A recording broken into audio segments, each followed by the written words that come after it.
Assalamualaikum warahmatullahi wabarakatuh. Selamat malam teman-teman. Apa kabar kalian semua? Semoga tetap dalam keadaan sehat walafiat ya. Dan tentunya dalam lindungan Allah Subhanahu wa taala. Di kesempatan pada malam hari ini, aku akan menceritakan sebuah kisah horor yang berasal dari akun media sosial Twitter @payunghitam. Buat teman-teman yang penasaran dengan akun si penulis, silahkan langsung kunjungi sosial medianya ya. Untuk linknya udah aku sediain di kolom deskripsi. Nah, cerita ini diberi judul Masa Lalu Barang Thrift Shop, yang mana kejadian tidak masuk akal setelah pembelian barang bekas yang layak pakai. Pasti teman-teman di sini bertanya-tanya, masa iya gara-gara beli barang bekas yang layak pakai kejadian-kejadian horor terjadi di dalam hidupnya. Nah, biar teman-teman gak penasaran dan terus bertanya-tanya, saksikan saja cerita ini dan dengarkan dengan tenang seksama. Kalau kalian takut, jangan tonton sendirian ya. Oke, langsung saja kita ceritanya. Namun sebelum itu, buat teman-teman yang belum subscribe channel ini, silahkan subscribe channel ini dan like video ini jika teman-teman suka, serta bantu share ke seluruh sosial media teman-teman. Oke, langsung saja kita ke ceritanya. Sebelum tengah malam, jangan tonton sendirian.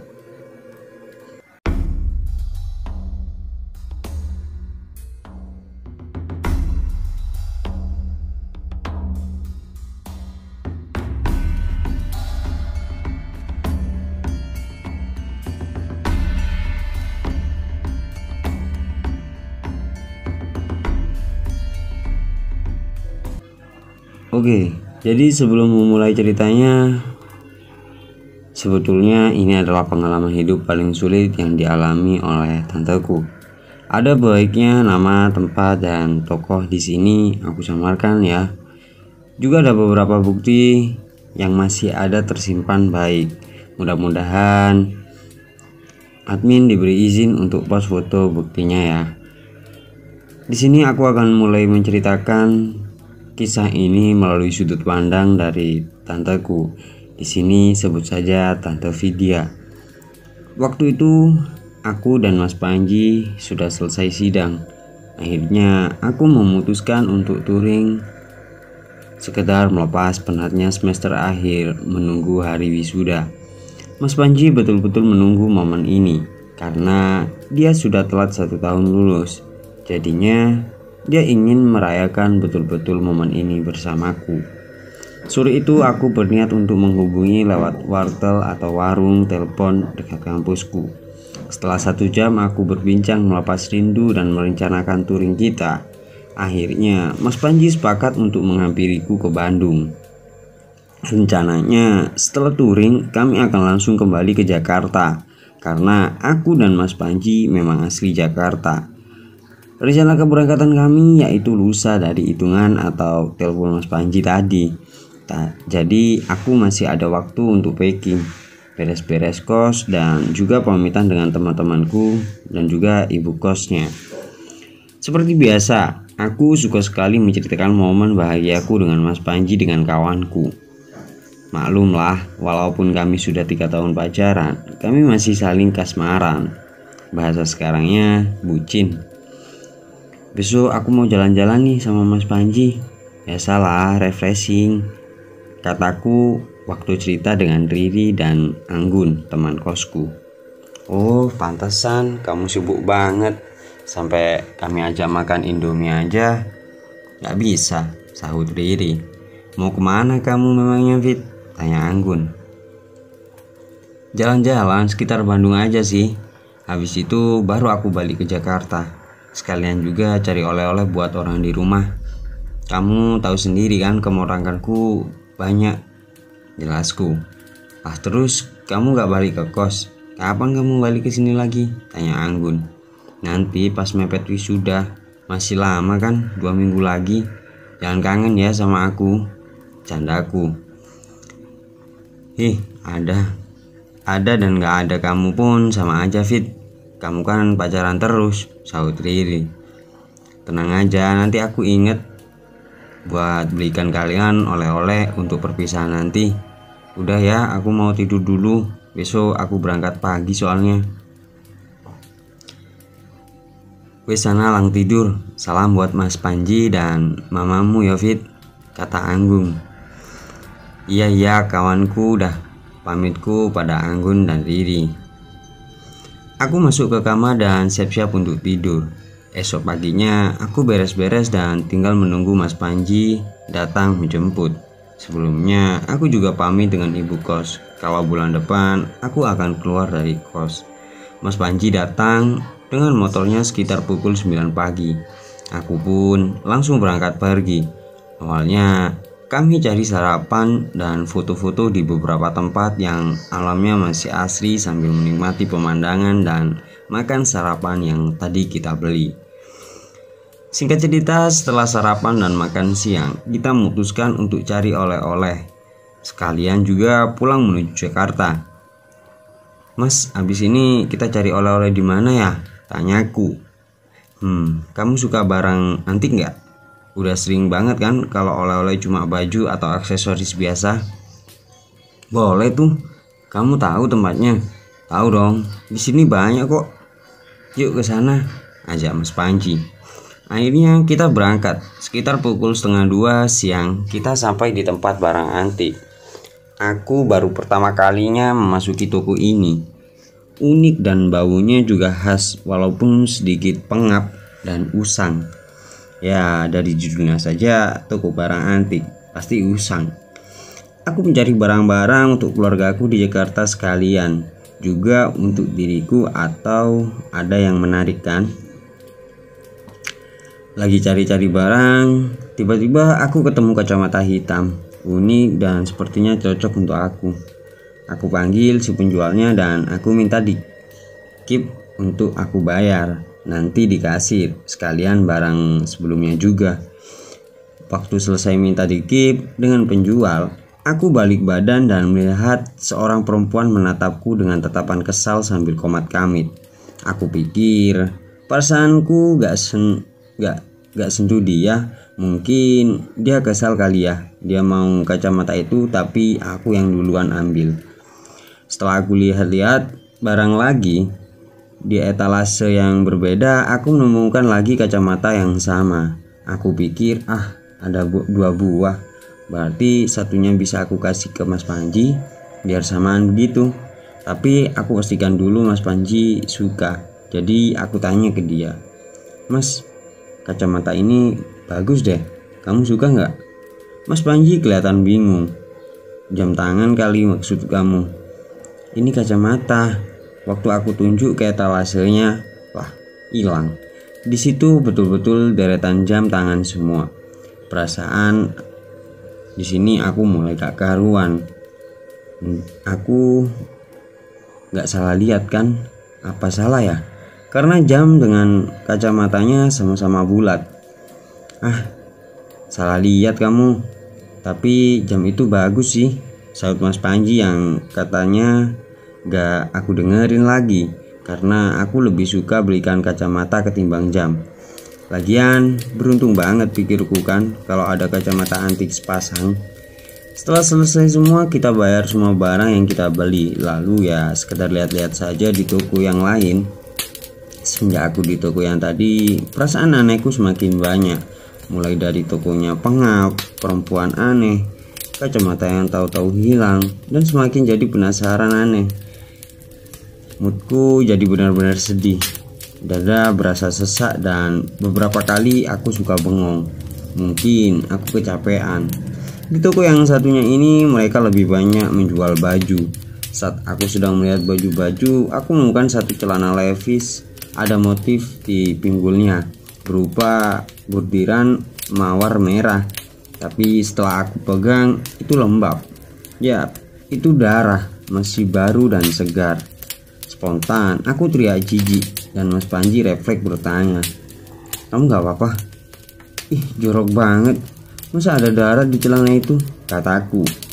Mas Panji cek baju yang ada di hadapanku, mencari-cari di mana celana yang ada darahnya, tapi gak ada. Aku pun lihat sendiri gak ada. semuanya bersih. Tapi pas aku lihat di tangan, darahnya ada, benar-benar membekas di tangan. Tapi gak banyak sih. Mas Panji pun ikut heran. Dia anggap tanganku luka tergores benda tajam, mungkin waktu sedang lihat-lihat baju. Tapi aku gak merasa sakit dan gak ada bekas goresan di tanganku. Betul-betul aneh. Setelah dari toko tersebut, aku beristirahat dan Mas Panji pun sepertinya sadar aku kecapean karena aku sering gak nyambung diajak ngomong. Singkat cerita, aku pulang ke Jakarta. Tidak ada hal yang terlalu aneh. Paling hanya sekedar rep-repan, ketindihan beberapa kali. Di sini tanteku slow banget nyeritainnya. Sampai satu saat, jauh setelah itu, sekitar 1 bulan dan posisinya aku sudah wisuda ya. Kemudian teman SMA aku mengajakku liburan tahun baru dan berliburan lah kita ke villa di daerah Puncak Bogor. Tidak banyak pesertanya karena cuma teman satu kelas, itu pun gak full juga. Seperti biasa, orang berlibur pada masa itu dimanapun, mau itu di gunung sekalipun, pasti pakai kacamata hitam. Aku bawa kacamata yang pernah aku beli sama Mas Panji.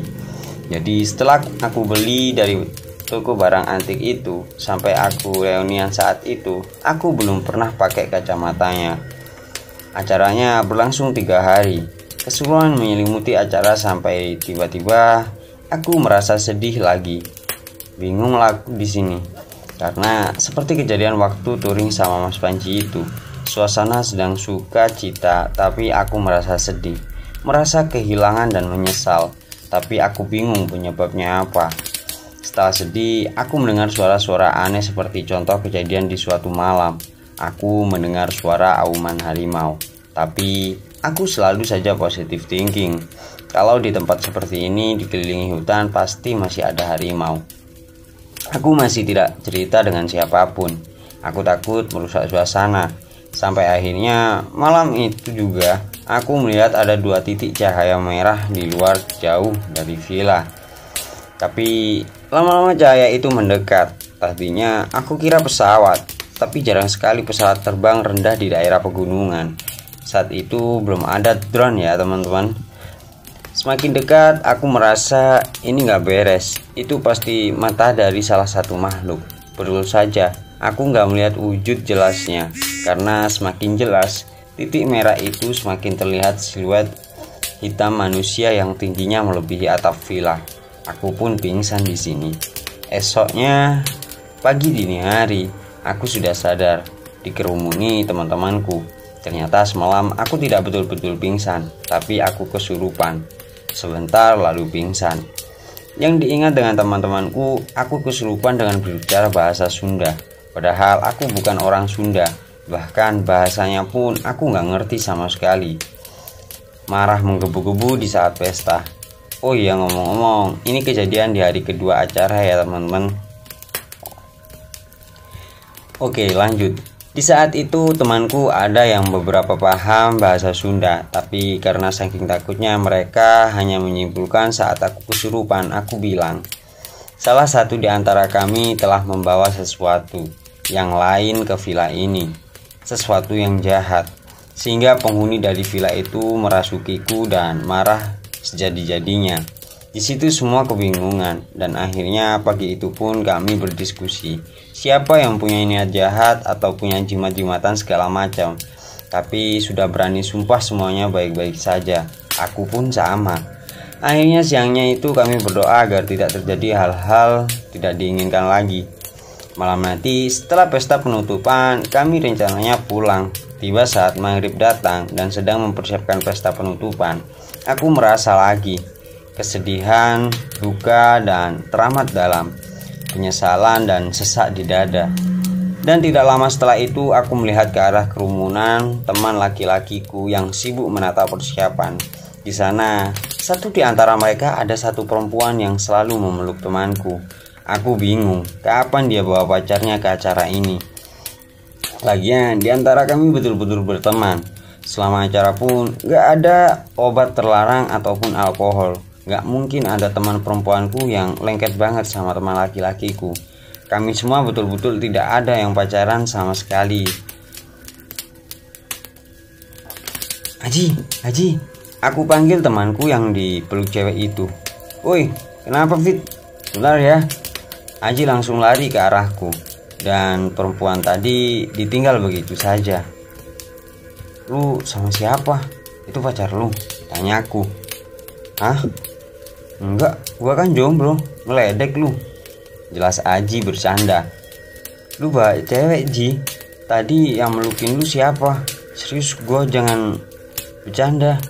Paksa aku tanya ke Haji. Aku paksa jawab karena feelingku aneh aja sama perempuan itu. Lu kenapa sih Fit? Gua beneran jomblo. Lagian kalau gua punya pacar gak bakal gua ajak kali. Jelas Haji. Waktu aku ngintip ke belakang badan Haji, aku masih lihat perempuan itu. Ji, gua malu. Mau lu jujur. Lu lihat gak ada cewek pakai baju ungu di sana ngeliatin kita? Haji noleh dan terus geleng-geleng kepala. Fit, kayaknya lu kecapean deh. Istirahat saja deh, biar nanti pulang kita lancar, suruh Haji. Aku betul-betul gak yakin. Aku ketakutan. Aku hampir nangis dan yakinin sekali lagi karena cewek itu masih ada di sana. Ji, itu yang baju ungu. Dia ngeliatin kita. Itu yang itu loh.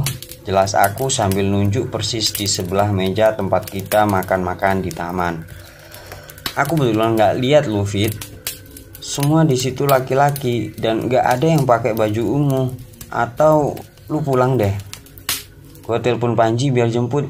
Mungkin Aji ngerasa takut juga. Jadi dia agak sedikit marah karena tadi aku sempat bilang si baju ungu itu melukin Aji.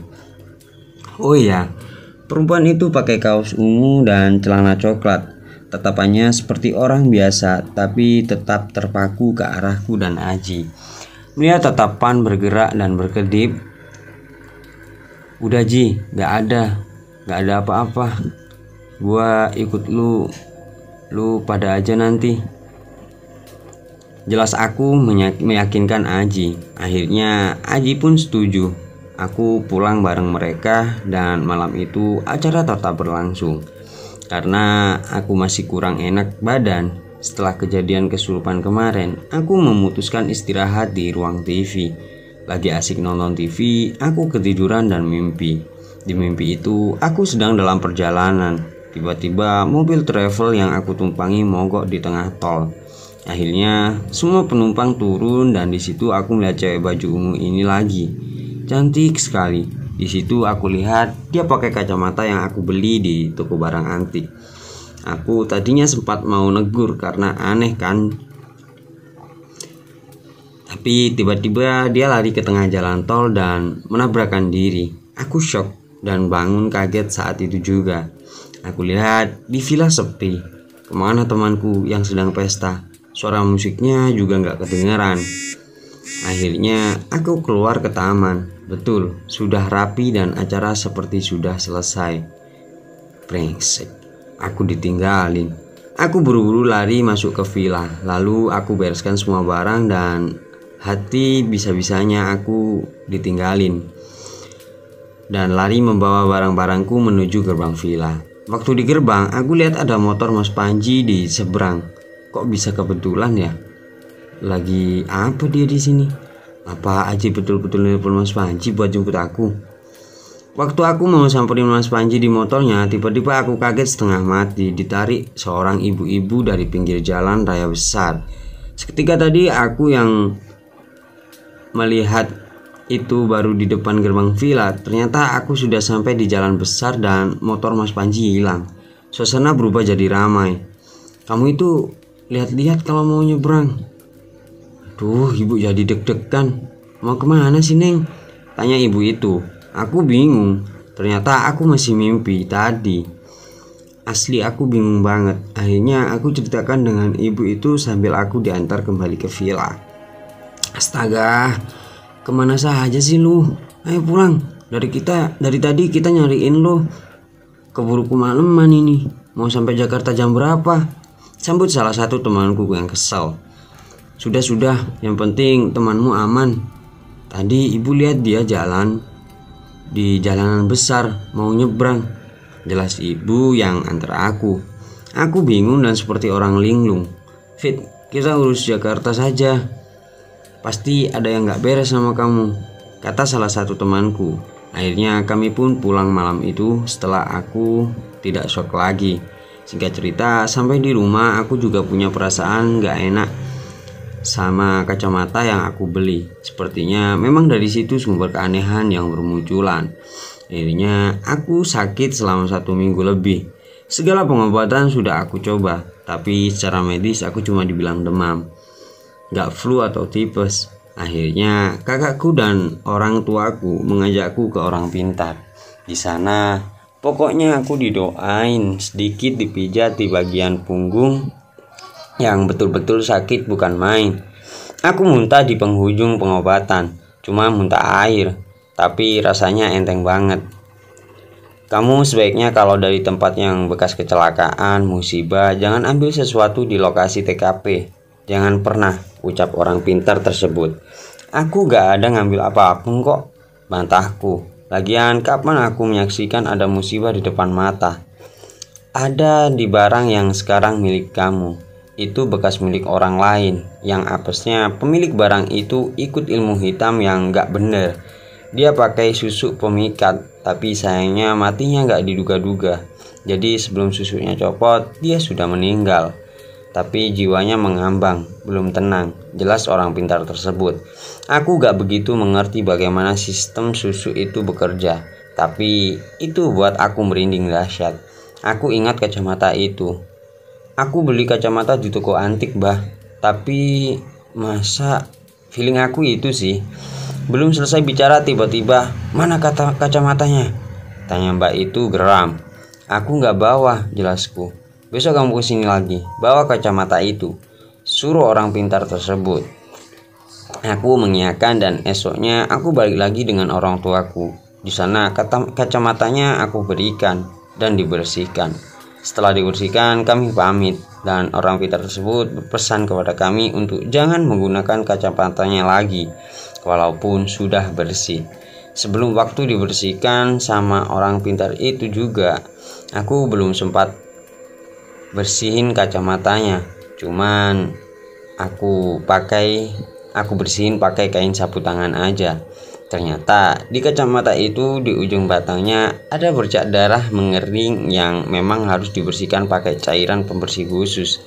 Lumayan sulit membersihkannya, tapi akhirnya bersih juga dan terlihat lagi seperti baru. Jadi orang pintar tersebut secara tidak langsung juga membantuku membersihkan secara fisik kacamatanya lagi.